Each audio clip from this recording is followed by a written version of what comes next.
So this is the lateral bar or trailing arm, 2005 Buick LaCrosse.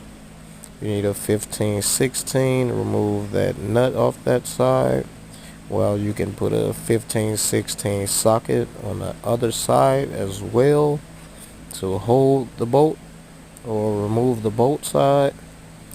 Then under that bottom, it was bent right there. That's basically why I removed it. But under the bottom, those bottom bolts are 15 millimeters. You can use a 15 millimeter with an extension if you like to remove it.